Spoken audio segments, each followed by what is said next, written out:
যে এই যে নতুন যে কি রাজনৈতিক দল গঠিত হলো ছাত্রদের দ্বারা, এই তারুণ্যের জি। এই শক্তি আপনি এটার কতটুকু সম্ভাবনা দেখছেন? আচ্ছা সাকিব ভাই, আপনি আমার এই ব্যাপারে অনেক লেকচার সোশ্যাল মিডিয়াতে আছে এবং খুব ভাইরালও হয়েছে। আমি রাগ করে বলেছিলাম যে নতুন দল যেটা নাগরিক কমিটি, তারা একটা সিটও পাবে না। হয়তোবা এতে তারা অসন্তুষ্ট বা নারাজ। এটা আমি নিছক আবেগ থেকে বলি নাই। দেখুন, যে কোনো রাজনৈতিক দল প্রতিষ্ঠিত হয়ে তার লক্ষ্য উদ্দেশ্য সফল করার জন্য রাজনৈতিক দলের কিছু পিলার্স, কিছু স্তম্ভ লাগে। স্তম্ভ ছাড়া হুজুগে কিংবা আবেগে একটা দল করে ফেললেই বাঙালি ভোট দিবে, এটা মোটেও তাদের আশা করা উচিত নয়। যেমন আপনি বাংলাদেশের ইতিহাসে দেখুন, আগের যে দলগুলো, একদম মুসলিম লীগকে দেখুন, তারা ব্রিটিশ বিরোধী আন্দোলন করেছে। তাদের রাজনীতির একটা ভিত্তি তারা গড়ে তুলেছিল। মানুষ মুসলিম লীগকে সমর্থন দিয়েছে। পরবর্তীতে হলো যুক্ত ফ্রন্ট। যুক্ত ফ্রন্টেরও একটা রাজনৈতিক ভিত্তি গড়ে উঠেছিল। পরবর্তীতে আওয়ামী মুসলিম লীগ, সেটা তেমন সফল হয় নাই। পরবর্তীতে আওয়ামী লীগ।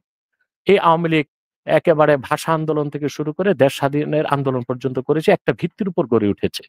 পরবর্তীতে জিয়াউর রহমান, তারও রাজনৈতিক দলটা একটা ভিত্তির উপর গড়ে উঠেছে।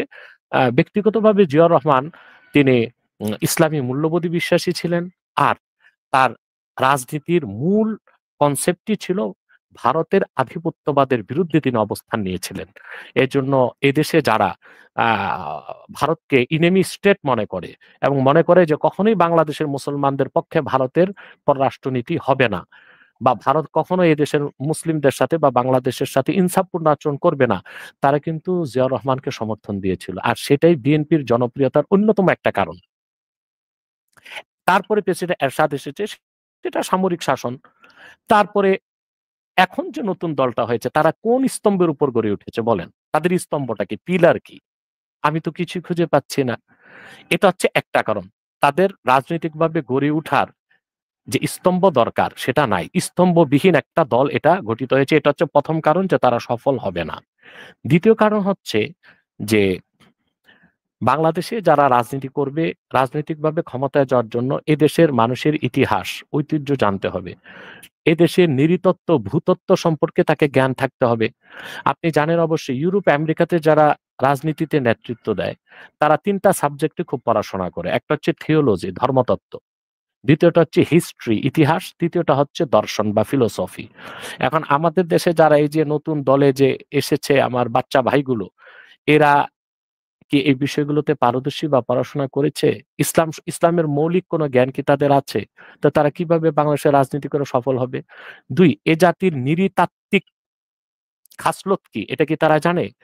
এই বাঙালি জাতির নৃতাত্ত্বিক পরিচয় যে রাজনৈতিক দল বা নেতা বুঝবে না, এই জাতির কাছে সে দলটি কখনো গ্রহণযোগ্যতা পাবে না। ৩ নাম্বার হচ্ছে, এরা যে বলতেছে যে পরিবর্তন চায়। কি পরিবর্তন চায়? বাংলাদেশের মানুষ পরিবর্তন বলতে কি বুঝে জানেন? চালের দাম কত কমলো, ডালের দাম কত কমলো, মোটা কাপড়ের দাম কত কমলো। এখন এই হচ্ছে, এইসব বিষয়গুলোতে তারা কিন্তু একেবারেই কোনো ব্যাখ্যা আমাদেরকে দেয়নি। এজন্য বোঝা যাচ্ছে যে তারা মূলত সফল হবে বলে আমি মোটেও আশাবাদী নই। সবচেয়ে বড় কথা হচ্ছে, কোনো বিপ্লবী রাজনৈতিক দল যদি ক্ষমতায় যেতে চায়, তার পিছনে কোনো অপশক্তি বা পরাশক্তির হস্তক্ষেপ থাকতে পারবে না। এখন মনে করুন, রাজনৈতিক দলটির একজন তরুণ নেতা সে বলেছে বাংলাদেশে ভারতপন্থী, পাকিস্তানপন্থী কোনো দল চলবে না। এখানে সে মাইনাস করতে চাইলো জামাতকে আর আওয়ামী লীগকে। কিন্তু সে এই কথাটা কেন বলল না যে বাংলাদেশে আমেরিকাপন্থী কোনো রাজনীতিও চলবে না? তো এখানে তো সে প্রশ্নের সুযোগ রেখে দিল যে তারা নিজেরাও পশ্চিমাদের রাজনৈতিক বলয় থেকে বের হতে পারবে না। যে পশ্চিমাদের রাজনৈতিক বলয় থেকে বের হতে নাই পারে, তাহলে তাদের বিপ্লবী সরকার আমাদেরকে কি ৪টা জিনিস দিতে পারবে? যে ৪টা জিনিস ছাড়া ওয়েলফেয়ার স্টেট বা কল্যাণ রাষ্ট্র হতে পারে না। সেটার একটা হচ্ছে স্বাধীন পররাষ্ট্রনীতি। দ্বিতীয় হচ্ছে একটি পরিপূর্ণ শিক্ষানীতি। তৃতীয় হচ্ছে একটি সাস্টেইনেবল ইকোনমি, শক্তিশালী অর্থনীতি। ৪ নাম্বার হচ্ছে আধিপত্যহীন একটি স্বাধীন ভূখণ্ড। এই ৪টার একটাও কি বিপ্লবী সরকার, যারা এখন নতুন সরকার গঠন করেছে, তার কি দিতে পারবে? মোটেও কি তার সম্ভাবনা আছে? কারণ তাদের তাদের তাদের পিছনে তো মার্কিন হস্তক্ষেপ আছে। এবং আমি যে কথাটা, আগস্টে দেশ স্বাধীন করেছে তারা, কথিত স্বাধীন, সেপ্টেম্বর থেকে বলে আসতেছে যে জর্জ সরস $1 বিলিয়ন ফান্ডিং করছে বাংলাদেশে। সে লিবারেল ডেমোক্রেসিকে প্রতিষ্ঠিত করতে চায়। এবং আপনি মনে রাখবেন, সূর্য পশ্চিম দিগন্তে যেদিন উঠবে কেয়ামতের আগে, ওর আগ পর্যন্ত এই নতুন দলটি লিবারেল ডেমোক্রেসি বাংলাদেশে প্রতিষ্ঠিত করতে পারবেন না।